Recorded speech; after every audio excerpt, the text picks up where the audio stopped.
श्री स्वामी समर्थ. नमस्ते सर्वांना, स्वागत आहे तुमचे माझ्या या यूट्यूब चॅनेलमध्ये. तर पहा, आज आहे रविवार आणि रविवार स्पेशल आज काही चिकन मटन वगैरे आणलेलं नाही. तर पहा, आज म्हटलं चिकन मटन नको, घरात अंडी आहे तर छान अंड्याची भाजी वगैरे बनवावी. तर पहा, छान अंड्याची भाजी वगैरे बनवली, भाकरी वगैरे बनवल्या आणि दुपारी छान निवांत जेवण वगैरे केलं. तर पहा, जेवण वगैरे केलं, दुपारी थोडाफार आराम वगैरे केला. पोरांनी तर काही आराम केला नाही, कारण की आज सुट्टी म्हटल्यावरती आज टी व्ही त्यांच्याच नावावरती केलेला आहे, त्याच्यामुळे टी व्ही काही ते सोडणार नाही. तर पहा, दुपारी छान अंड्याची भाजी भाकरी वगैरे खाल्ल्या, पण तरी संध्याकाळी 4 वाजता जरा भूक लागल्यासारखी झाली. त्याच्यामुळं पोरं फुटाणे आणि फरसाण वगैरे घेऊन बसले होते, तर त्यांच्याबरोबर मी थोडेसे खाल्ले. तर संध्याकाळी 6 वाजता चहा पाणी वगैरे झाला आणि आमच्या त्यांनी अचानकच पिक्चरची तिकीटं वगैरे काढली.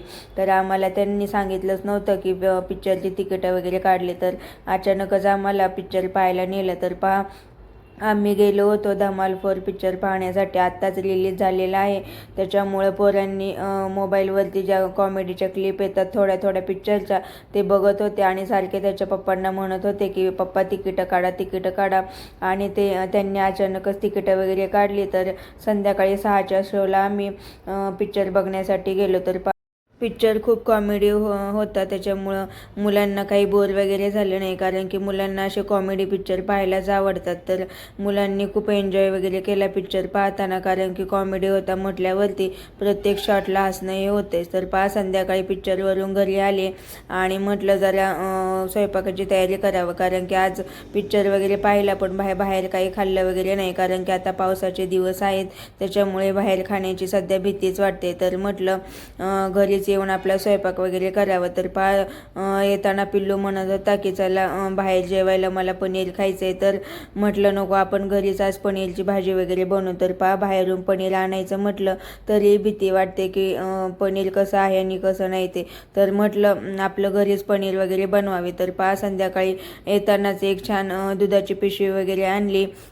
आणि घरी आल्यानंतर त्याचंच पनीर वगैरे बनवलं. छान दूध तापून घेतल्यानंतर त्याच्यामध्ये लिंबू वगैरे पिळलं आणि त्याचंच घरी पनीर वगैरे बनवलं. तर पहा, पनीरची भाजी वगैरे बनवायची होती, पण पनीर आता काही सेट वगैरे होणार नव्हतं, त्याच्यामुळे पनीरची भुर्जी असते त्याच पद्धतीची पातळ भाजी वगैरे बनवणार होते.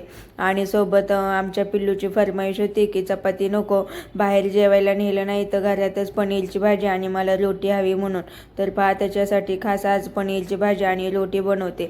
पिक्चर बघून आल्यानंतर कंटाळा आला होता, म्हटलं आपलं काहीतरी साधं हलकं फुलकं जेवण करावं, पण पिल्लू काही ऐकतच नव्हता. मग त्याच्यामुळं म्हटलं की त्याला उगाचच पुन्हा रुसणं फुगणं रडणं कडणं त्याचं होईल, त्याच्यामुळं आपल्यालाच थोडा त्रास झाला तर चालेल आणि छान पनीरची भाजी आणि रोटी वगैरे बनवावी. तर पहा, पनीरची भाजी बनवण्यासाठी पनीर तर बाजूला काढून ठेवलंच होतं. नंतर छान कांदा वगैरे चिरून घेतला, लसूण कोथिंबीर वगैरे सगळं घेतलं आणि कढईमध्ये सगळंच टाकून दिलं. तर पहा, वरतून छान कस्तुरी मेथी वगैरे टाकली आणि मिक्सरला छान आलं लसूण आणि टोमॅटो वगैरे वाटून घेतला. तर पहा, त्याच्यामध्ये वरतून सगळे मसाले वगैरे टाकले आणि मिक्सरला जी बारीक आपण टोमॅटोची प्युरी वगैरे केली होती ती टाकली होती. आणि मिक्सरला मी टोमॅटो बरोबरच थोडेसे फुटाणे लावले होते, कारण की घरामध्ये काजू वगैरे संपले होते, त्याच्यामुळे जर ग्रेव्हीला काजू वगैरे नसतील तर मग पनीरची भाजी एकीकडे जाते आणि त्यातला मसाला एकीकडे पळतो